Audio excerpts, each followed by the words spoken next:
Sometimes God destroys your plans because yours were never His.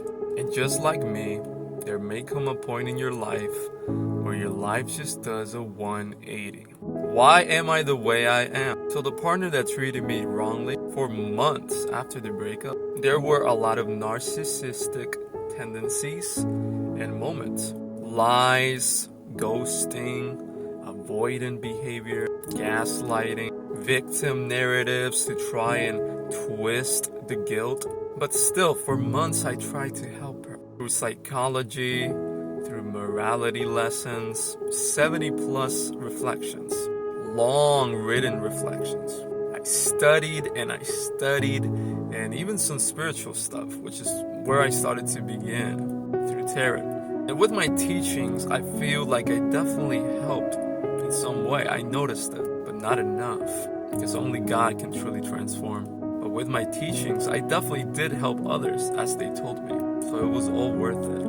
Plus, it was just part of my journey that leaded me to God. But by her, I was treated very badly. No appreciation, no gratitude, no love. Just confusion, cold, as if I was an enemy. And in a way, to people who hurt others, you are the enemy because you remind them of what they did. And all they want to do is avoid remembering that and learning from that. Because that's way easier, just moving on. Despite it all, even recently, after I found God, I attempted to help her once again. Because I felt this urge, as if God was telling me, heal her heart. She's this way because she's been through a lot in her life. Heal her heart. And it made sense to me because she herself told me she doesn't know what love is. She's never been loved.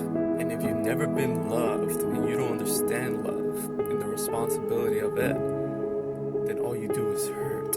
By returning to her and trying to help her with the God, it was the first time in my life that I was practicing a level of forgiveness and unconditional love that goes beyond all wounds inflicted, that goes beyond human logic. Just as Jesus was crucified and tortured for us all, and still, as he was being killed, he forgave and loved. So I approached her and I told her, let me help you. Let me help you heal your wounds. Let me help you heal your heart with God's love. Let me introduce you to God. He loves you.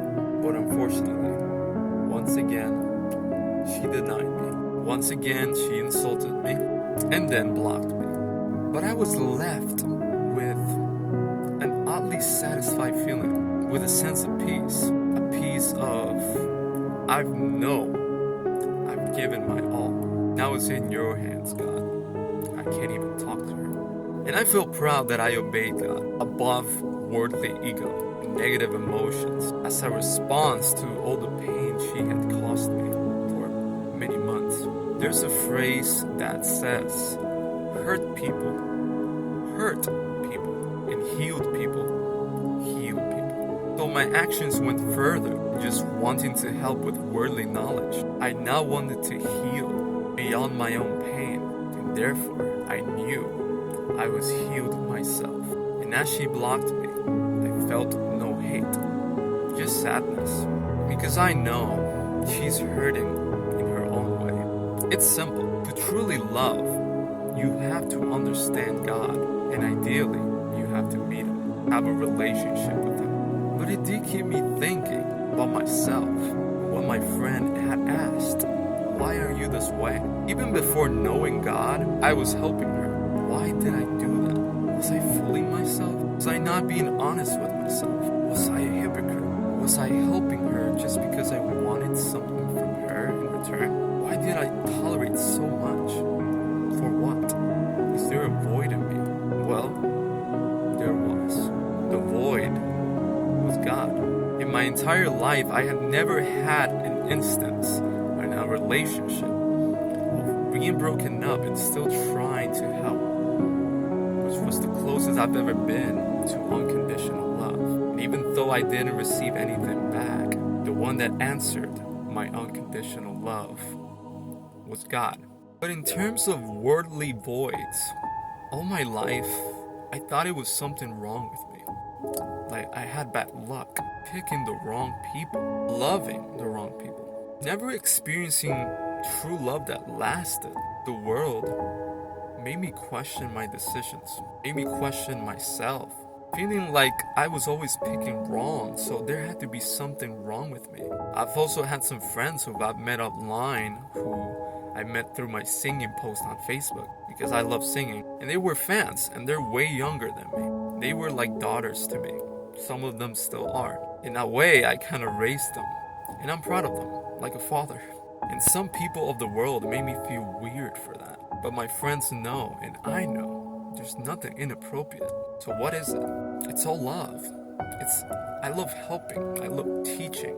I love seeing people happy.